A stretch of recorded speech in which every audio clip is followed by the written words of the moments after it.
The Daily Mail is reporting that all of Hunter Biden's adult children are joining President Joe Biden on his trip to Italy to meet with G7 leaders just one day after their father was convicted on federal gun charges.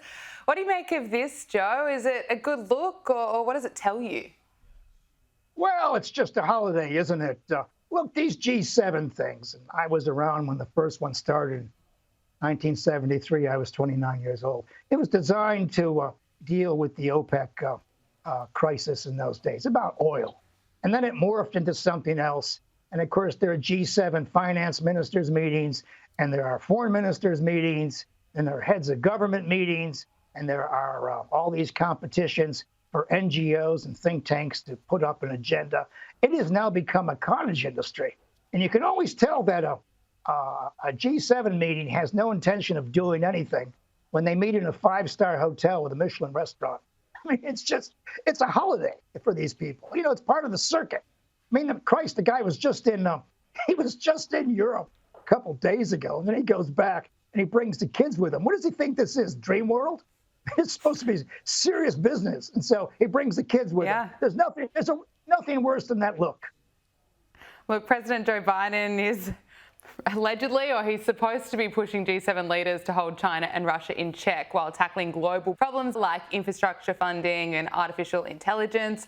Are we likely to see any big outcomes out of this, Joe?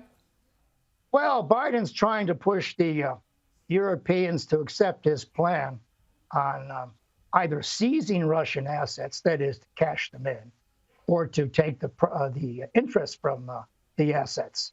And of course, the Europeans are not too crazy about this because, you know, Gabriella, two countries can play the same game. You know, when a lot of these assets are in European banks, and if the Russians want to play hardball with the Europeans, they can freeze their assets. You know, in 1917, the Bolsheviks seized American assets in Russia, and then it took 20 years to unravel the problems that it caused. It's really kind of a non-starter. And of course, Biden is obsessed with Ukraine. And I don't want to shock your viewers, but we have lost the war in Ukraine. It's over. The only person who doesn't know it's over is President Biden. You know, we should be looking for ways to maybe help Ukraine or rebuild it later on. But this idea of trying to give them armaments when we should be offering them diplomatic solutions is ridiculous. And I tell you what Joe Biden's doing is not going to save one life in Ukraine between now and when the conflict ends. And of course, all Biden wants to do, Gabriella, is to keep the loss of Ukraine out of the news until the election is over. He's obsessed with that. And you notice how he hangs around Zelensky. Is that why he's obsessed with it? Because the election's coming up? Or in your view, why is he, as you say, obsessed with Ukraine? Well, he's trying to push it into the weeds until the election's over. I mean, he can't have an election where people say he lost Ukraine. When I was a kid, people used to say that presidents lost China, they lost South Vietnam, they lost Iran, and all the rest of it. That's the kind of game that politicians play after they've lost a war.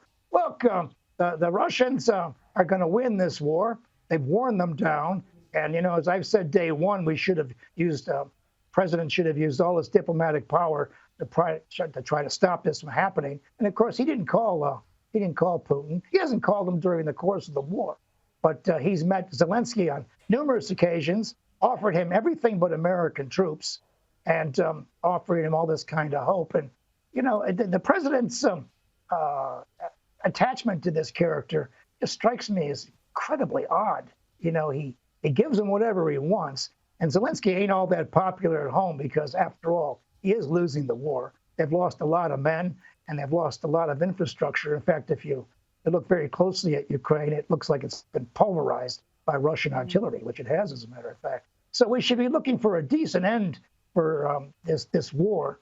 And look, I have no problem in defending your territory.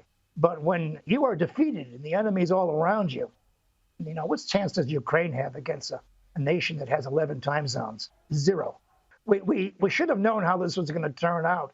And look, I think to ask Ukrainians to fight to the last man for American or European objectives is a bit much. And of course, the Europeans are scared to death that the United States will turn their back on them. And if President President Trump returns in November, that's what he's going to do. When he says he'll bring that war to a close, what he means is there's no more armaments going that way. And of course, half the American people believe that the time has come to stop arming Ukraine and to bring the war to a conclusion.